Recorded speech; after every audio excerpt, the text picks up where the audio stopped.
I'm so tired of people saying that it's just a movie, it's just a comic book, it's just a TV show. No, it's not. Stories are the building blocks of our culture, of ourselves, even of our own psychology. We are a product of the stories we tell ourselves about our own past and the experiences on a daily basis, but also the stories that we choose to spend time with. What types of values or feelings or whatever are they promoting? What types that we like to spend our time around? They're going to shape us. They're going to shape our personality and character, and they're going to shape our perception of the world and the acts and behaviors that we put out into the world.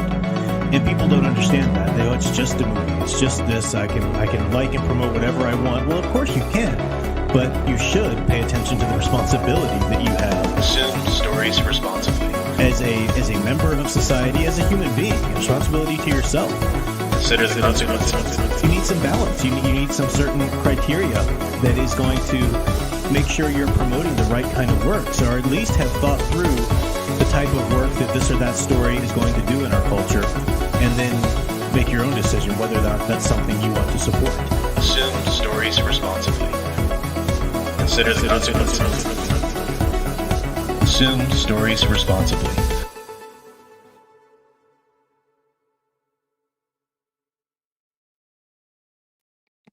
Hello everyone, I'm Professor Geek. Welcome back to the channel, and welcome to another Office Hours live stream.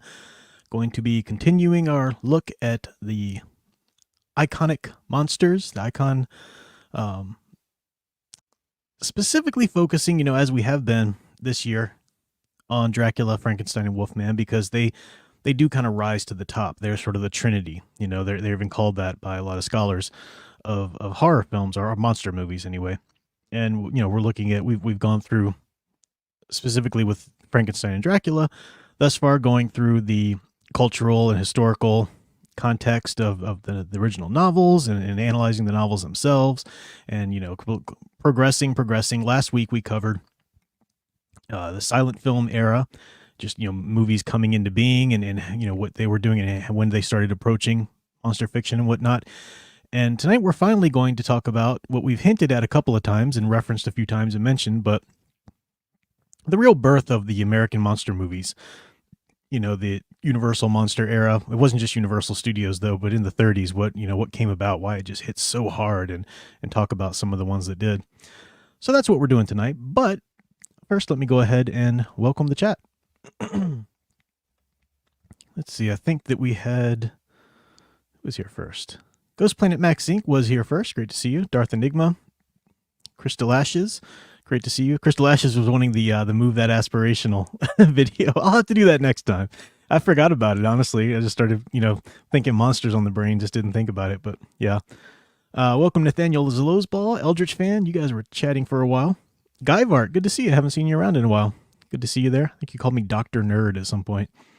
That's a pretty good alternate name for Professor Geek.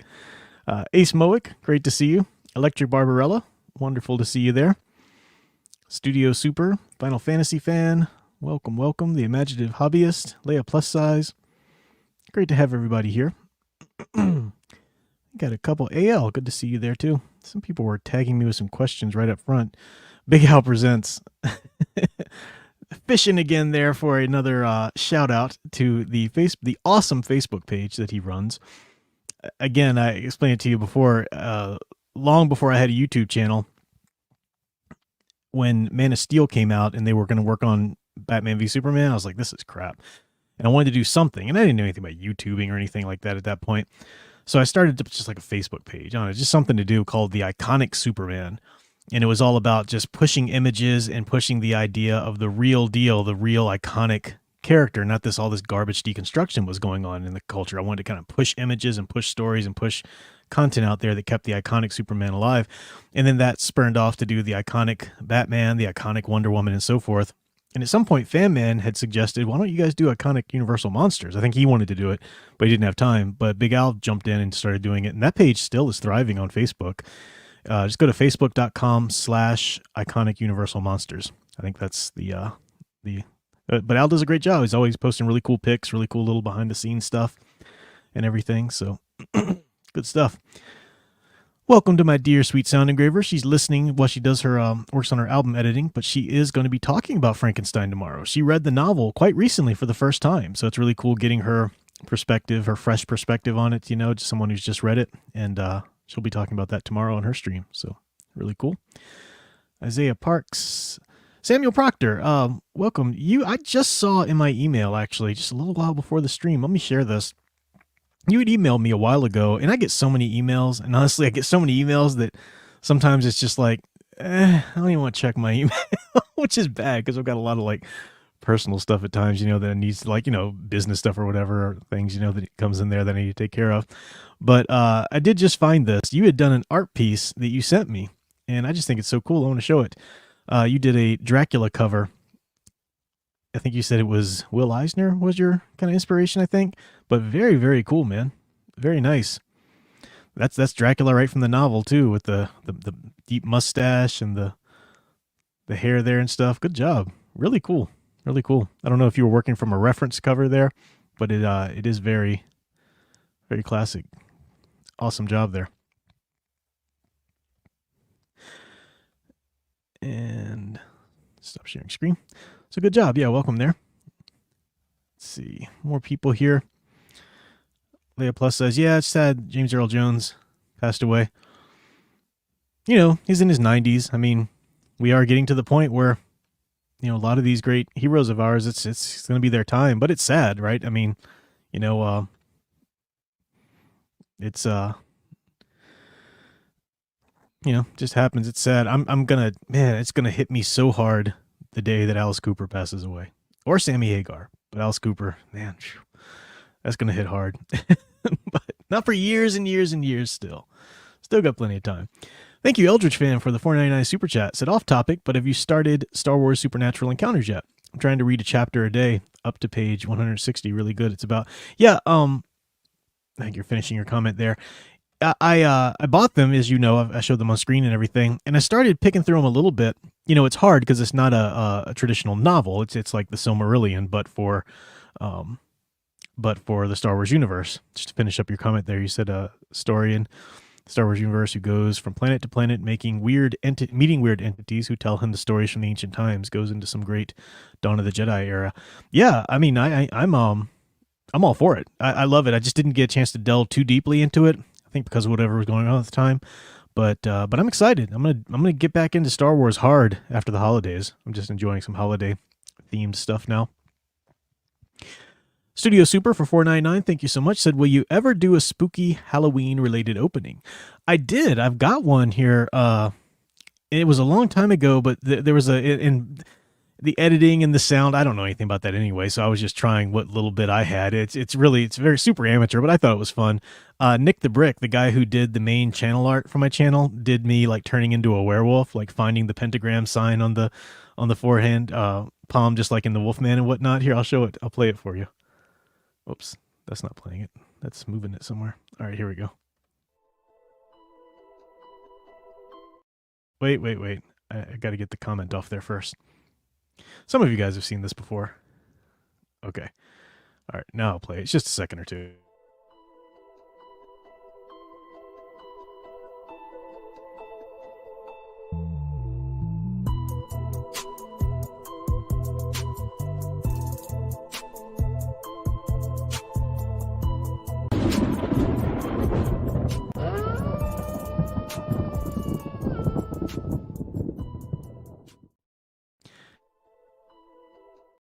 I have a lot of fun with that kind of thing.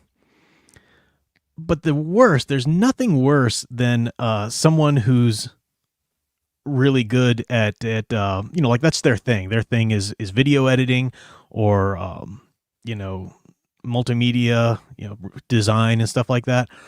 And that's fine. But you know, like they see an opportunity to make themselves feel superior. Yeah. So I remember when I did that video and I was playing it a couple of times, someone was like, come on, prof, that's horrible. That's the best you could do for that lightning strike. Blah, blah, blah, blah, blah, blah. And I just like hide from channel.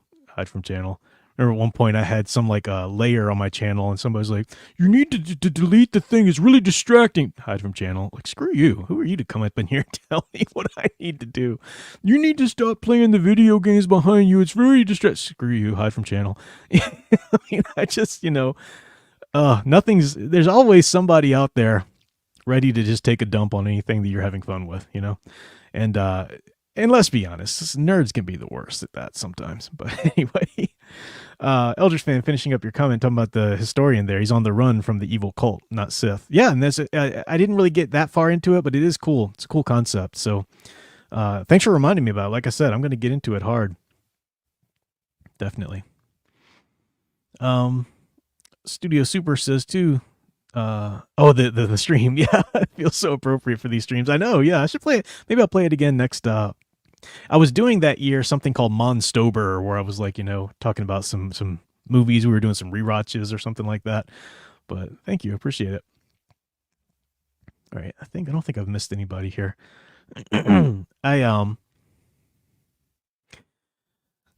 I should probably say a little bit, because I saw, last Saturday night, I said, hey, I'm going to see Beetlejuice tomorrow. And I did. And then I put, just sort of a brief little review on my community post, because I wasn't going to stream or make a video. I just didn't have time. But I should probably say a little bit about it and just sort of rehash it, what I was talking about. Let me see if I'll read what I have, or maybe I'll even pull it up here. And where's my community post? There we go. And I know it's kind of old news now. Everybody's done their reviews and whatnot, but whatever. This is the first time that I'm actually talking about it live on camera. So we'll just talk a little bit about it, and I'll maybe pepper in just a couple more ideas before we get to our main content tonight. I know many of you have seen it, and let me share the screen, and we'll just read through it. And I'll just, elaborate a little bit here and there. I'll try not to do any spoilers if you haven't seen it. I might slip up though. Fair warning. Okay. So here's my community post I did about it. It said, Beetlejuice was fun, but I was hoping for better. And I really do mean that. It's not a horrible film by any means. I had a lot of fun. But there are so many places where I just thought, oh man, what did you do? But that wasn't like, that didn't put a pall over my whole experience with it.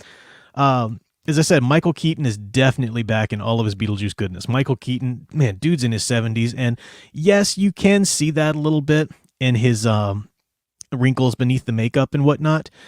He's that much older now. And there's no story reason for that, but at the same time, it's not, the difference isn't enough to break your suspension of disbelief or anything. It's fine, no big deal. But he's just as, spry and he's perfectly in character. It's just so, if nothing else, it's worth it just to see him in that role again. It was a joy to see Winona Ryder. Lydia, she's not the same Lydia we knew in the first one, nor would you think she would be. She was a teenager at that point. She's going to have gone through a lot of life and everything. So I get that. But I wish I could have seen a little bit more of the Lydia Dietz that we knew, love from the first movie. But, she had her daughter, Jenna Ortega, and she's worried about that, and this and that. I wasn't so crazy. That was just kind of boring to me. That's very much a Goff and Miller touch, you got to have the teen sort of drama in there. I mean, there was drama with the teenager and her parents in the first one, but it wasn't like, really played up heavily. It was just Lydia was doing her Lydia thing, Catherine O'Hara, though, man, that woman, she is Delia once again. It doesn't matter how much years have passed. She's just, boom, she's Delia. That was great. Monica Bellucci and William Dafoe were great in their roles. I mean, they're great actors. William Dafoe didn't need to be in the movie. His character was unnecessary, and it took a lot of time away that could have been used to develop Monica Bellucci's character. That would have been great. And as I say here, the film diverged heavily from the vibe of the first one. I wasn't looking for a rehash of the first film, obviously, but the use of soul and other music over the calypso gave it a disparate feel. There's like one scene where they in the afterlife there's the soul train, and it's the soul train, and they're playing the soul and all that. I think they even have the announcer from it or whatever. That's all fine. That's fine. That was funny. But even in the first opening scene when you see the Geffen logo turn just like the first movie, and it's iconic. Like, how many times have we watched the old Beetlejuice film and you see that Geffen and you hear Deo, it's just like that's Beetlejuice. And he consciously didn't do that. He did put some other kind of music. There's a really weird little scene at the end where Beetlejuice has them all, mouth music video style some other weird song, and it's a bizarre song. It's not even like, it's funny for 2 seconds, but you have to sit there and watch them do the whole thing, and it doesn't really make a lot of story sense why he would do that either, because he wants to hurry up and get married. It just that was weird. Yeah, it was kind of like Tim Burton was like, I'm not redoing the first one, we're doing this new. Okay, yeah, but this is not a sequel. It is a legacy sequel. It's a very different kind of film, and Hollywood needs to realize that. If they're so hell-bent on bringing back everything from the 80s and redoing it, the filmmakers at least need to realize that you simply can't do the sequel you might have done back then. The cultural moment's gone. You need to acknowledge the fact that this has been something in the culture, and people are going to want to see certain things from the first one. And of course, you can't err too far into that because it becomes nothing but member berries. But, it's a legacy sequel. These movies, if they're going to keep doing them, they need to be treated as such and not just, pretending they can do whatever they want. Because I did that before. Now I'm doing this, And I don't know if that was Tim Burton's thinking. That was just my impression. We also didn't have the normies perspective like the Maitlands and Charles Dietz in the first film. That was one of the cool things about the first film that was so fun, and you didn't necessarily need it in this one. It's fine. But one of the coolest, thinking about how that first movie affected me so much, was that you were with Adam and Barbara Maitland, and you were their normie perspective. They just died. What is this afterlife thing? And Beetlejuice and all of that was through their eyes, and it was a lot of fun. We see them now through Lydia and Delia, which is fine. It's not, it couldn't have been done that way, but they're a little bit more in on it. Maybe that just had to be the case of the sequel. No big deal. As I said, it's not a bad movie, but in the end, it feels more Goff and Miller than the Burton I knew and loved. And I do mean that. It feels more Goff and Miller. I didn't watch Wednesday because it just didn't sound appealing to me. I mean, maybe it was great. I don't know. It just didn't sound appealing to me. I love the Addams Family. I'm just not interested in Harry Potter in the Addams Family universe. And that's what it sounded like. And that's what it looked like from the clips I saw when my nieces were watching it. So, and that's just a very Goff and Miller kind of thing. These are guys that did Smallville, and, if they're got a great relationship with Tim Burton, wonderful, but it felt, the little touches here and there of Burton seemed more subdued. And Beetlejuice was from his early era. And I get it. Artists go through different periods in their art creation. So everything's not going to sound or seem or look like something from the first period, but this was his second film ever, and it took the world by storm. As a big deal. I would have liked to have seen more Tim Burton flourishes, visually and so forth. The last thing I'll say about it is this before I move on. I really felt like the movie crapped all over Charles Dietz's character, and I think it's pretty obvious why it did it, because of Jeffrey Jones with the I don't even know the full story of it. He had propositioned an underage boy, I think, for some photos. Like, he wanted some photos from this kid, sexual photos, so he's a sex offender now, and rightly so for something like that. And I don't think it's just an allegation. I think it's a real deal. So obviously they weren't going to have him back, which I agree with. I love Jeffrey Jones. I love his movies. He's and I still love them. I'm never going to let, some stupid thing the man did, put a pall over those, because I loved a lot of his performances. I mean, so many great movies, and I'm not going to do that. So I agree that, I don't have somebody like that back in a movie, not because he's a trash human being now. Some people do that. Some people, you hear people, this putrid piece of filth. And look, I get it. I love the fact that we are blatantly and harshly sanctioning that behavior, because we need to 100%, that is evil behavior and needs to be treated as evil behavior, period. And the sanction of somebody's career just ends at that point. Yeah, great, good, sure, do that. Also as a Christian though, I'm of the belief that you hate the sin and not the sinner. As vile as that is, I'm not saying go start a campaign supporting him or anything, but maybe refrain from the language that tries to unperson him.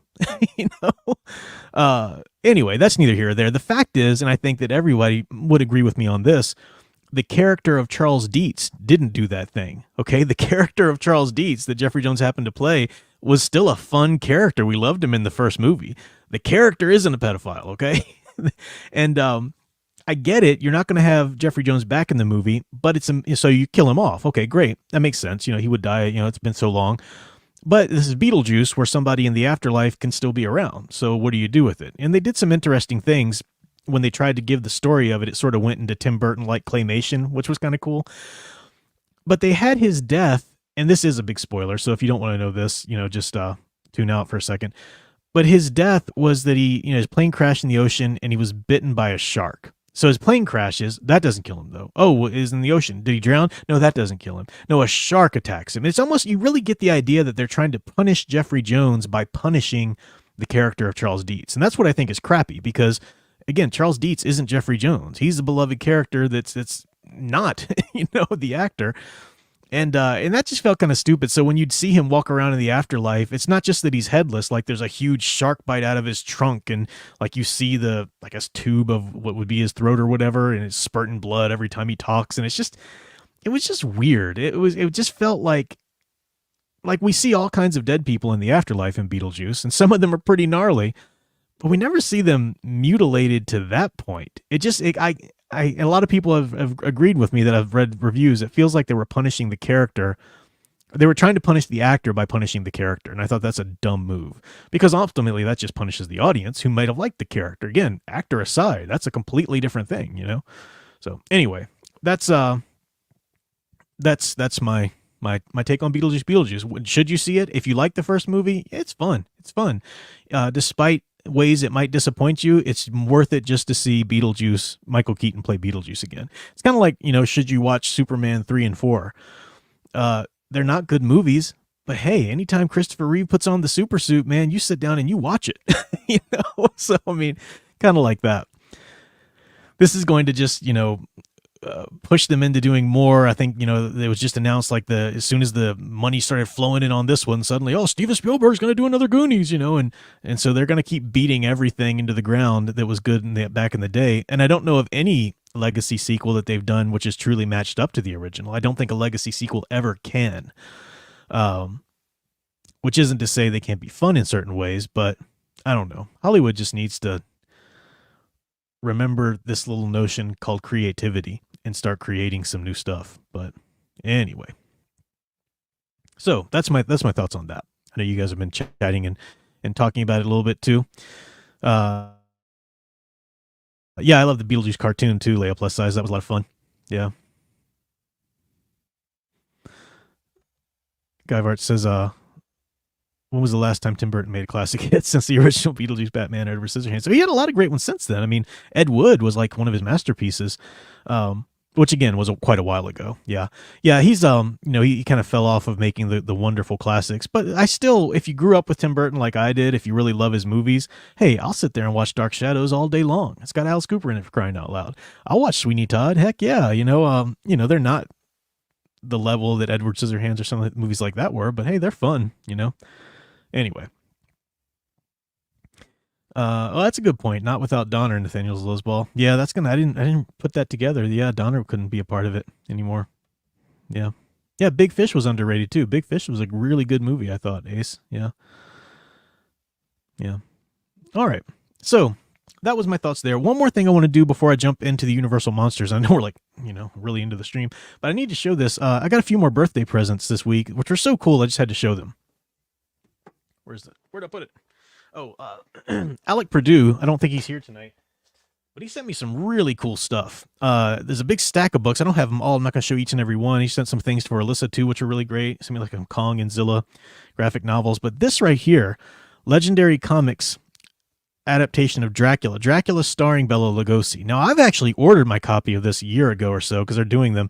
And haven't received mine yet, but he went ahead and bought me one. Wherever he got this, I don't know, but he sent it to me, and it's amazing. It's an adaptation of the novel Dracula, but starring Bela Lugosi as Dracula. And they're working on one with Frankenstein too, starring Boris Karloff, that I'd ordered as well. And it's really great art. It's really good stuff. I haven't read the whole thing through, but it's pretty sweet. There's the scene where they walk in and find Mina, him forcing Mina to drink his blood and stuff. So really cool stuff seeing Bela Lugosi. On the one hand, it's a little jarring. I imagine it's going to be more jarring in the Frankenstein Karloff one because the creatures from the movies are so different. We're going to talk about that tonight in many ways than they were in the novels. But anyway, thank you for Alec Purdue. That was he sent me some really cool stuff. The other one that I got to talk about real quick is Fan Man. Man, Fan Man hooked me up here. First of all, for you, he sent me the Superpowers Batman 89 figure, which is awesome. Unopened. This is sweet. This was really cool. I think he bought it back in the day because he, knew they'd be sold out or whatever, but that's really sweet. And then we were talking about the Phantom of the Opera, the Blu-ray of Lon Chaney's The Phantom of the Opera. I was just talking about this last stream, how it's one of Lon Chaney's classics, silent film. And I was saying that for some of these silent films, you really should get the Blu-rays because they've been in the public domain sometimes, and really subpar edits or copies get pushed out there. And so if you watch it, even on this or that streaming service, you never can know what quality of a cut or edit you're going to get. So when it comes to things like Nosferatu or the Lon Chaney movies, you really should try and get Blu-ray because they will try to get the cleanest cut available. Because some of them out there can be really hard to watch. They're so old, and the film they shot it on wasn't exactly built to last and so forth, So Studio Super says, I want to get my hands on the Vampirella archives. I did see that advertised. Yeah, that's pretty cool. I think you can pay a subscription fee or something like that and read some of them online too. It's pretty sweet. So yeah. I should say Fan Man also sent me some goodies, some candies and whatnot that you can only get in Louisiana. And he brought these to our wedding. Cajun pralines. I say praline. He says praline, whatever. But they're really good. He gave Sound Engraver and I a few that we took on the honeymoon with us, and we were just noshing on them. They were really good stuff. But he only sent me one in my birthday pack, and Sound Engraver's not very happy about that. She's like, "Hey man, you better send us more than one." So thank you to Fan Man if he ever gets around to watching this. Very much appreciated. All right, so I want to try not to rehash everything I said in the last stream or video there about the silent films in the world, but in America especially, before the Universal monster movies in the 30s. And the big deal I said, of course I start talking about my main topic and I just want to burp. The big deal that I said was that before Dracula in 1931, Hollywood horror films didn't have any supernatural element. It was something like the Phantom of the Opera, who was just a deformed, madman. The closest you really got to it was Jekyll and Hyde, but that was more science fiction. He was actually using these chemicals, and altering himself. It wasn't really supernatural. You did have a lot of the Anne Radcliffe-style Gothic movies, like Cat and Canary and movies like that, in which seemingly a ghost is just, it's explained in the end. It's somebody, like a Scooby-Doo ending type of thing, So Dracula was a big deal, and it was the first just blatantly supernatural movie. In fact, so many things to say. Where do we start? These movies were the ones are based on novels from the Victorian era there. So a lot of times the authors or the authors' families were still alive. I remember I mentioned last video that Florence Stoker, Bram Stoker's widow, had sued Murnau for making Nosferatu.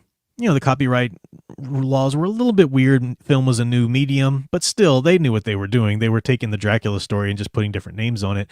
So Florence Stoker sued them, and the court ordered them to destroy all copies of Nosferatu. Thankfully, some survived, and we still have the wonderful classic film, today.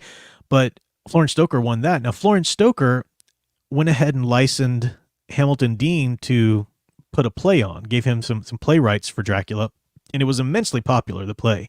It was popular over here in America, too. And Bela Lugosi eventually started starring in Dracula, the play, on Broadway. And he was just so famous in the role. At the time, Carl Laemmle was running Universal Studios, and the Depression, was taking place at this point. He really didn't want to continue too much with it, so he let his son, Carl Laemmle Jr., take over. And Carl Laemmle Jr. wanted to really delve into horror films. He saw what his father did with Lon Chaney and the Hunchback of Notre Dame, Phantom of the Opera, those kind of movies. So he wanted to delve into some monster movies. And they got the rights to the Dracula play. And it took a while to get that. And it was kind of, do we need rights from Florence Stoker if we're just getting rights to the play? It was a little back and forth if they were going to get the rights to do the film.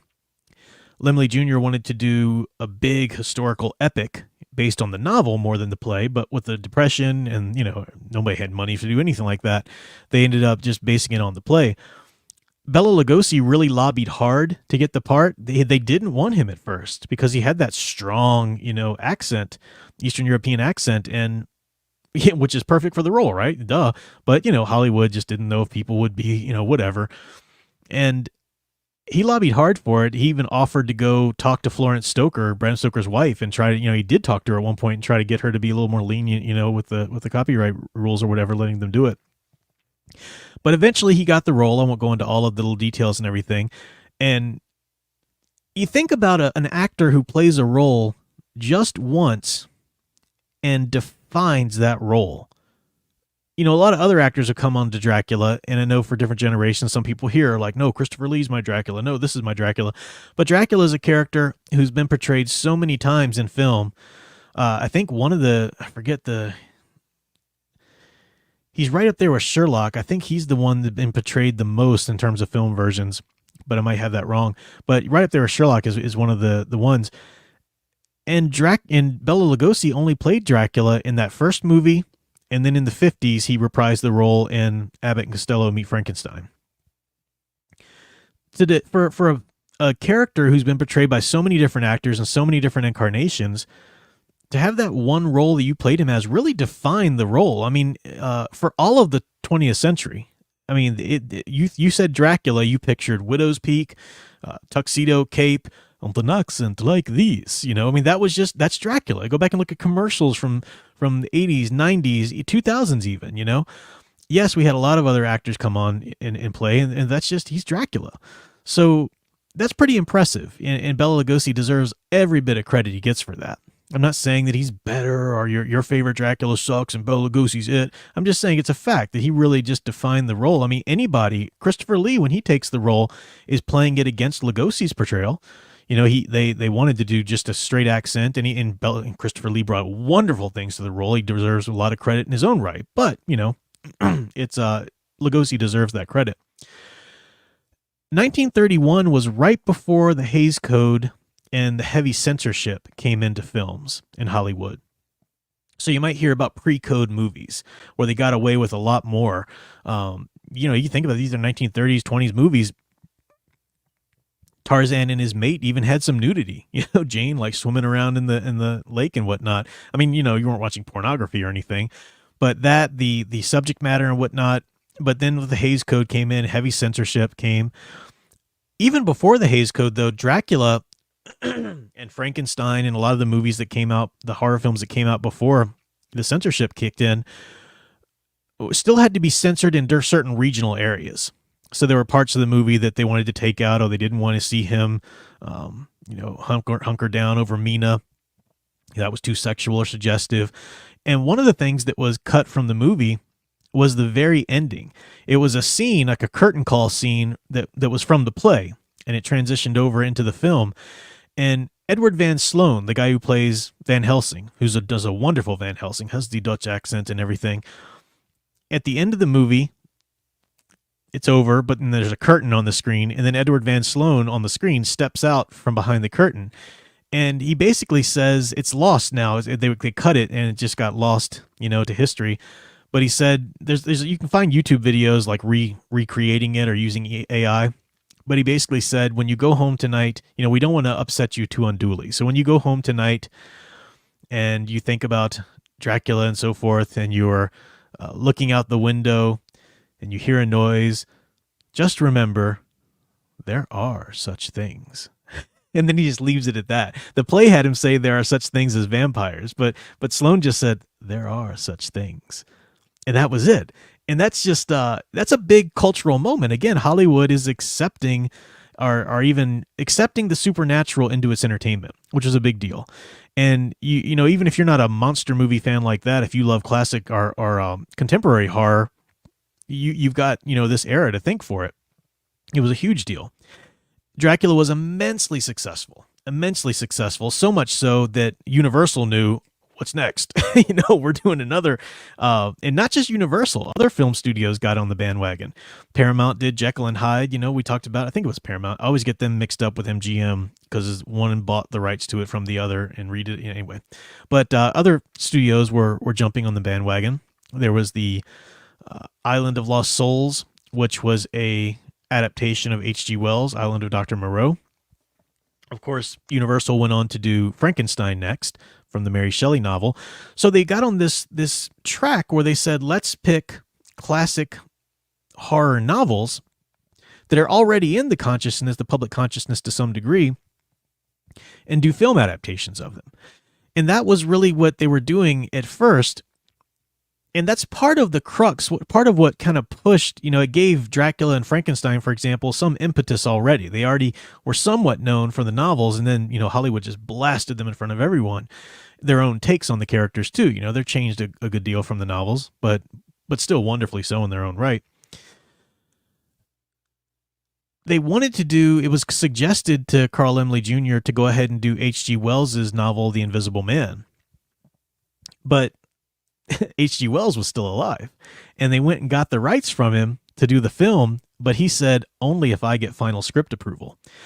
And Carl Laemmle looked at the novel, and he wanted to mix it together with this other novel called A Murder Invisible by Philip Wiley, and he wanted to add some more of the gruesome death scenes, and it went through this long process, so many different writers and trying to develop it.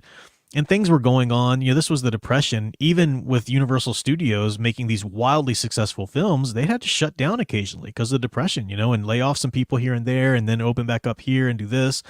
So, you know, it was a precarious time. And they eventually, James Whale, who did Frankenstein and The Old Dark House and so forth, came back onto the project of The Invisible Man and brought his screenwriter, who agreed to be more faithful to the novel. And H.G. Wells said, yeah, okay, I'll approve that. And there were some changes, you know, in the movie for The Invisible Man. They really do make it clear that the Invisible Man is driven mad by the chemicals. It's not so prevalent in the novel. Hinted at, but not really explicitly stated.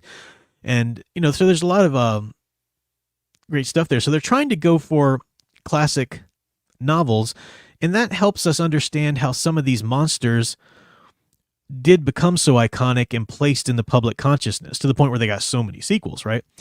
The Mummy is a exception to this. Carl Laemmle wanted, he suggested to one of the story editors, I think Schleyer, to try to find a classic novel about a mummy that we could do a film of, because Egyptology was hugely popular in the 1800s, all throughout the century, the finding of the Rosetta Stone, you know, different things.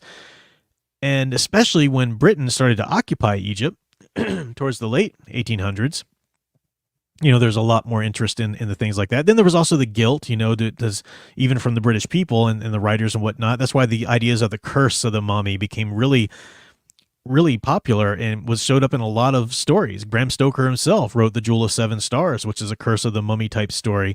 Arthur Conan Doyle wrote the Ring of Thoth, I think it was.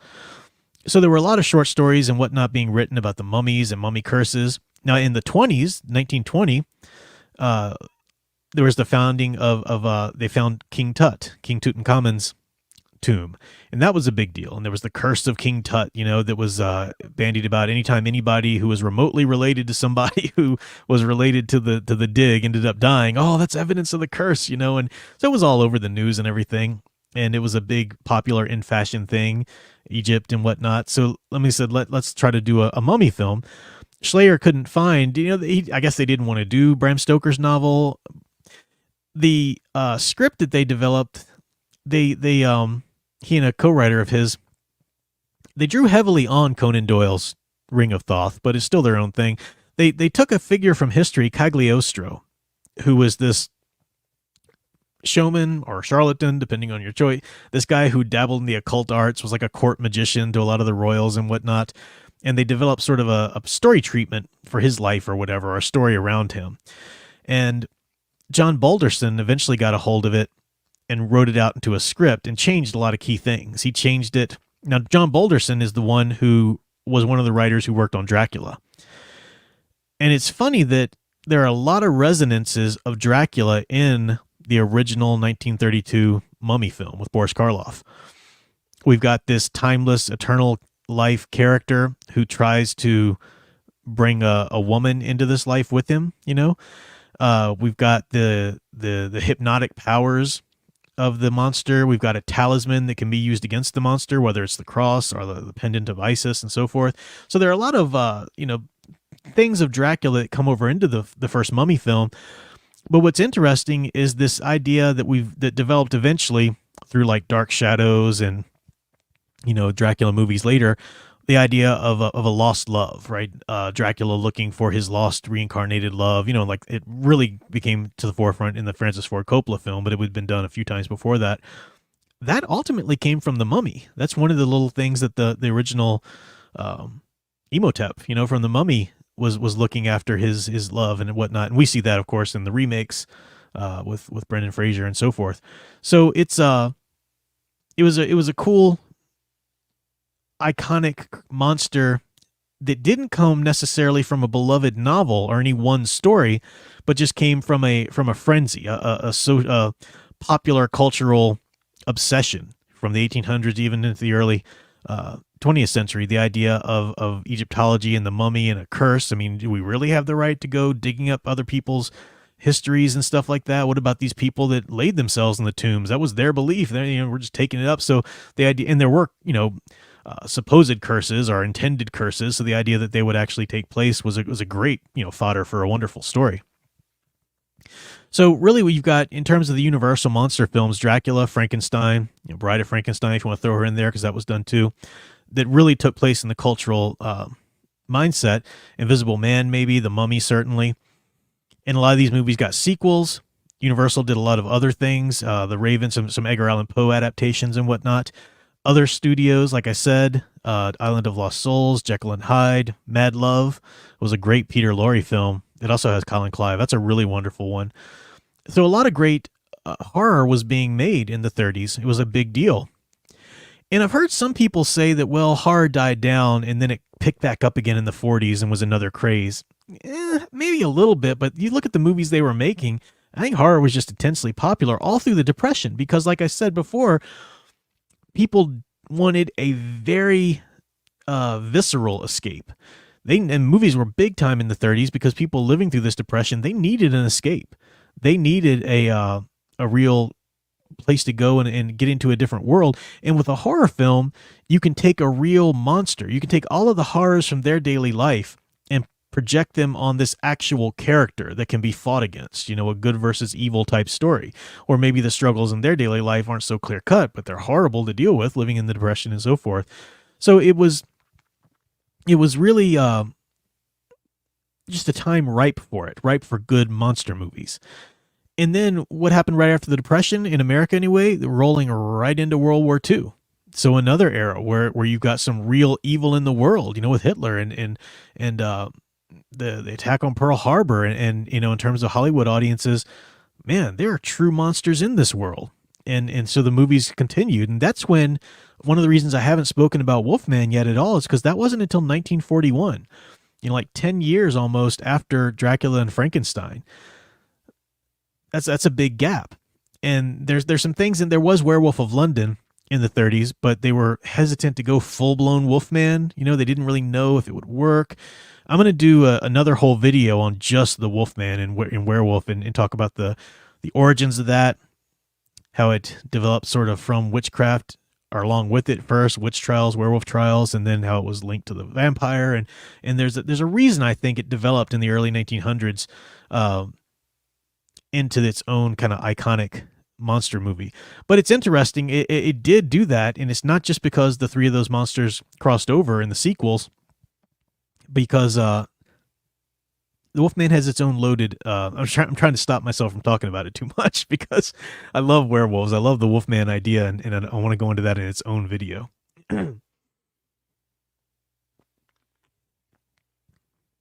Of course, the 40s also brought The Creature of the Black Lagoon, a lot more sequels, and some wonderful films. Eventually, the classic monster, the classic horror started to give way with the war and everything. And the coming atomic age gave way to horror, became more of like the B-movie sci-fi type of film. In some movies, not B-movie. Hey, some of those movies are great. I don't care.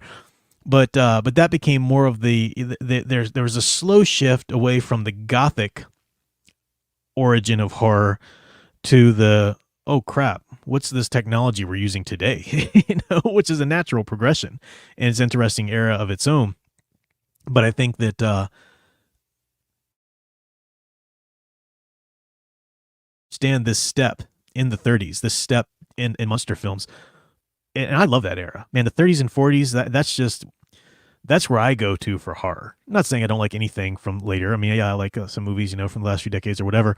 But that's where I really like good classic monster movies like that, because I just think they're so loaded. They're so loaded with, Frankenstein, for example, the novel. I was talking to Sound Engraver a little bit about this. She hasn't seen the movie yet, and I was telling her some of the differences because we're going to watch it together. But she read the novel, and I was saying that Boris Karloff's portrayal of the creature, especially the way it's written in the Universal horror film, is far more sympathetic. I was telling her my experience with reading the novel anyway back in the day when I first read it.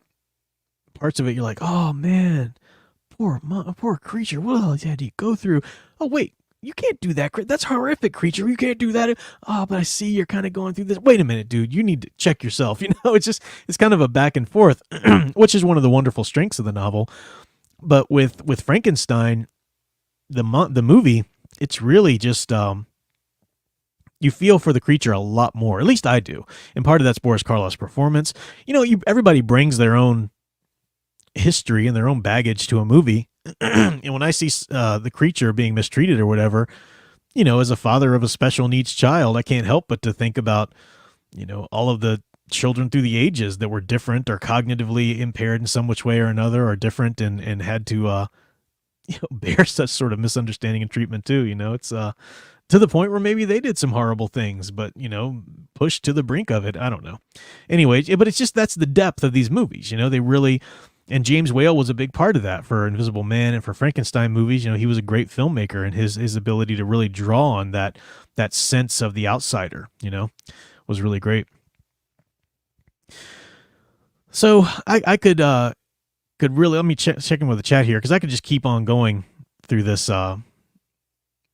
geeking out about these movies, and I'm going to. We're still going to hit the 40s, and we're still going to hit Wolfman, and we're going to continue with it. But I just wanted to do a solid talk about that first rush of films in the 30s. Jekyll and Hyde, of course, Dracula, Frankenstein, The Invisible Man, The Mummy, and why these cultural icons are still with us today.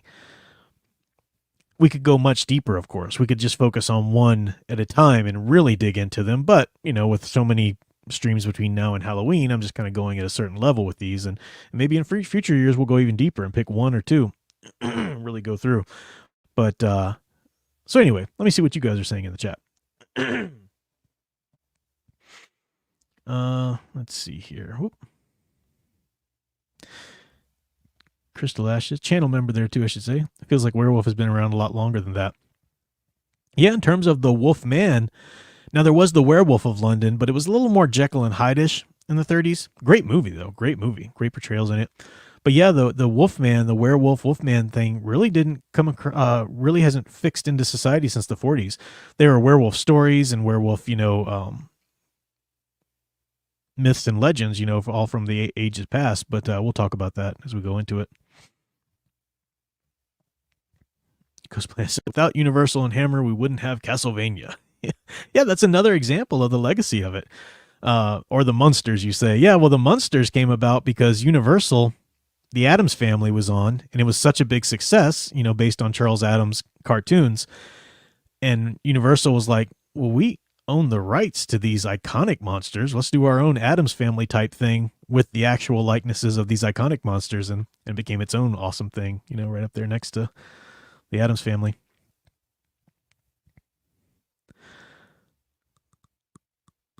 Sonny Graver said, imagine a wife or a family member fighting that hard to protect the integrity of your work. Wish we had more of that today. Yeah.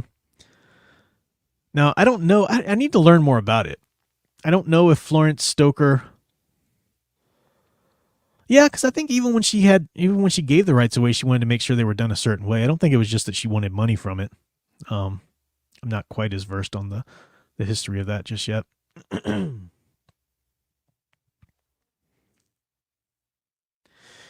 Yeah, I think it was probably my intro to the classic movies too, Ace Mowick, the Abbott and Costello movies. I remember watching those and just thinking how cool it was that Dracula was on the screen with Frankenstein. Of course, that had been done before with the House of movies, but The Count on Sesame Street, yeah.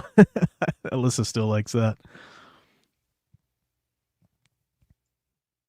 Samuel Proctor reading the Sherlock Holmes stories. Yeah, those are great. Arthur Conan Doyle wrote a lot of vampire stories, and of course the Mummy story and whatnot. You know, that was a rife time with it.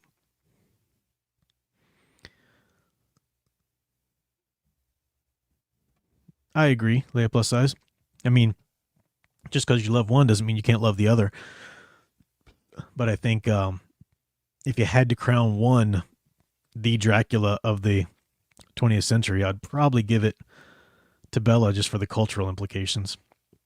Even people who've never seen a movie. You know, I'm talking about, this is one of the ways that I gauge, like, how far a character or a story has made it as public mythology, as popular mythology into just the general culture.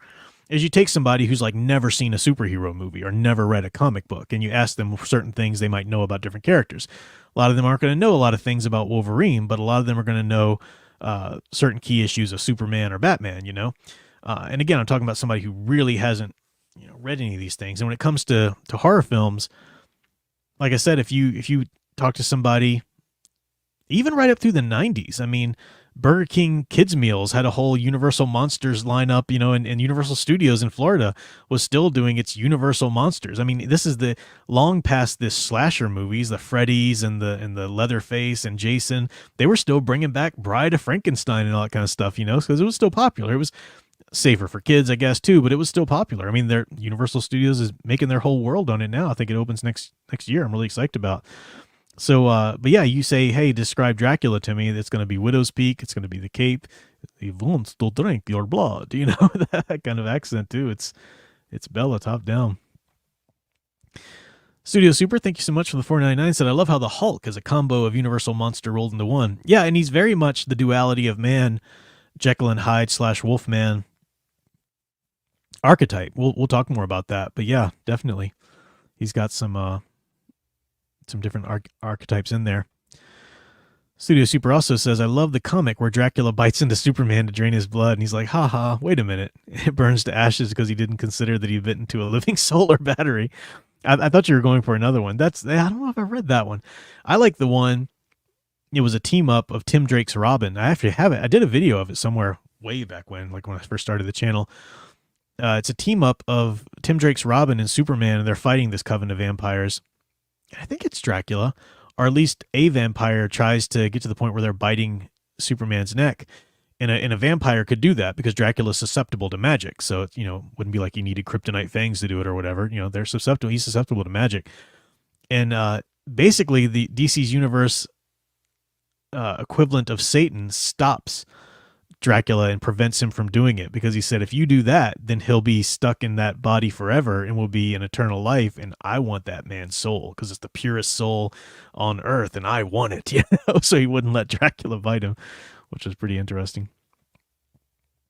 Eldridge fan 499, thank you so much there. He said, off topic, but finished Star Wars Invasion comics. Great story, but unfinished. Killed it with when the EU ends it. Yeah, they did a lot of that. I haven't read those. But yeah, sadly that happened to so many great Star Wars content when the Disney put the kibosh on the EU. Boom, so much great content is just gone. Did I read this? Yeah, I did read this. Studio Hoover one. Okay, great. Yeah. The Incredible Shrinking Man, I like the Incredible are the, what was the one?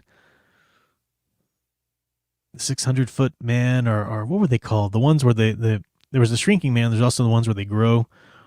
The Man, Woman, just like the Invisible Man. There was an Invisible Woman, you know. And some of those movies, you think that sounds so cheesy, but some of them end up pretty decent, you know. Because there was the Invisible Man, the Invisible Woman, the Invisible Agent. They did a bunch of them.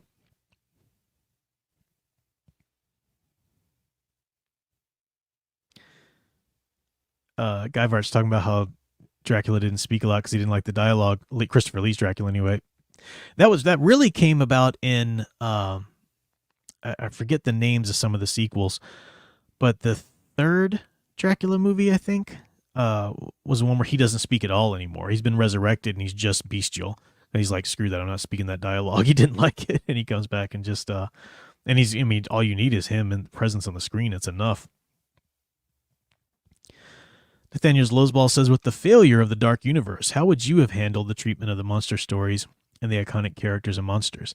Oh, that's a big question, man. Thanks for asking. It's a big question. I think it needs to be addressed, just in brief, what I'll say here is that it needs to be addressed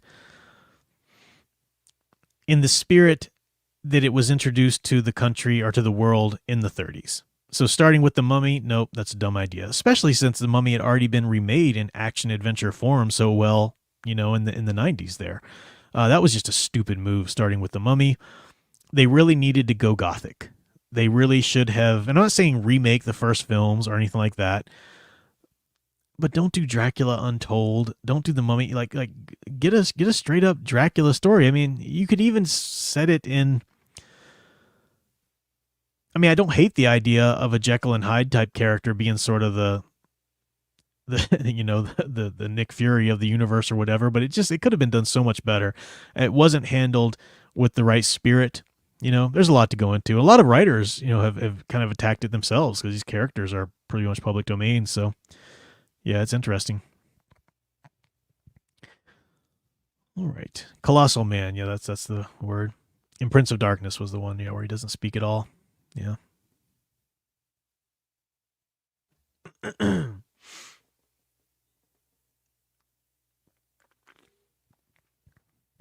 I mean, as much as I love all of these properties and franchises, it really is like Hollywood. Stop. And they won't, because they make a lot of money. But because they knee-jerk reaction makes so much money, I think the quality of them is going to start to go down. Already, a legacy sequel can't be as good as a real sequel would have been back in the day. But I think the quality is going to go down because Hollywood's going to realize it doesn't quite have to put so much money into it or hire the best talent on it and so forth. And I don't know. I just think it's. I'm not saying I won't see any of them. I think there's going to be some good stuff to come out of it, but I think overall, it's. I'm glad it'll never ever sour the originals for me, because that's the real deal. I agree. Smoke Van Helsing did better than the Dark Universe was trying to do. I agree. Yeah, I'm not dumping on Dracula Untold. I still haven't seen it yet, but I'm saying that the approach that it took wasn't the right approach to build a new iconic universal universe from. That's the idea. No, I haven't seen it. I've heard things good about it and bad about it. I'll watch it at some point.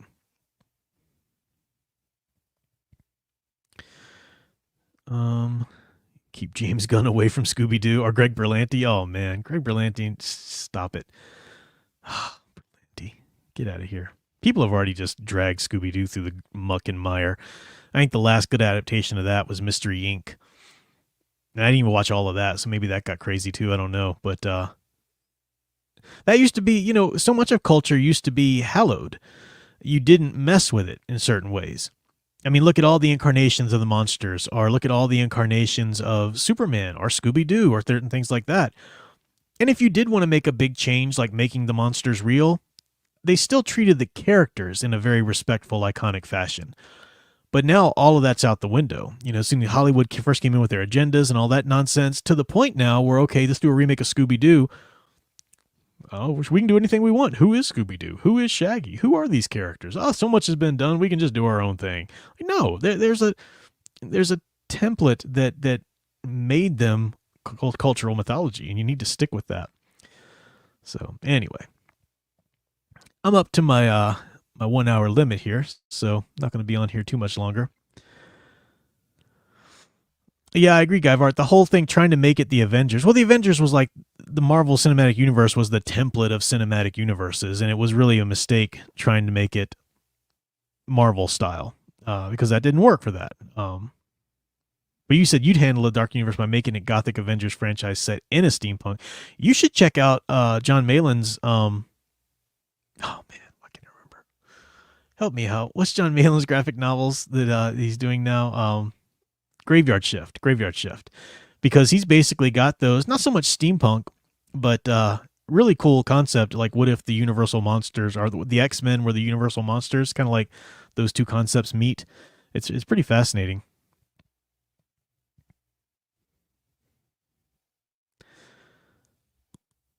All right. Good to see Private Eye here. I know you came in late, but good to see you there. A comment disappeared. What? On the chat here, Ace Moic? I haven't been deleting anybody's comment or policing anybody here. I haven't seen the need to, so it wasn't me. But redo your comment there.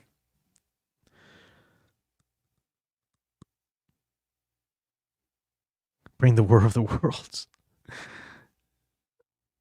Martians, yeah. Studio Super, thank you for the 199. So any feelings on Courage the Cowardly Dog? Oh, I loved it back in the day. Thought it was great. There was a Scooby-Doo meets Courage the Cowardly Dog. Yeah, I loved it. I thought that was fun. Nice little, don't bring it back. Don't do anything else with it. It was good for what it was. Let it be. But yeah, I thought that was fun. And I do have a Scooby-Doo meets Courage the Cowardly Dog like on DVD. I haven't watched it yet. So it's pretty cool. All right, folks. Well, I think I'm going to wrap things up here. Again, though, had a blast with you guys tonight. I had to stop myself because I could just sit here and geek out about the Universal Monster stuff forever, but I wanted to just like say that piece, let that be a cutout video, and keep moving forward. But we are going to talk about, spend some extensive time on talking about the Werewolf Wolfman, how that got to be the third of the iconic, the Trinity of Wolfman, Dracula, Frankenstein, and Wolfman.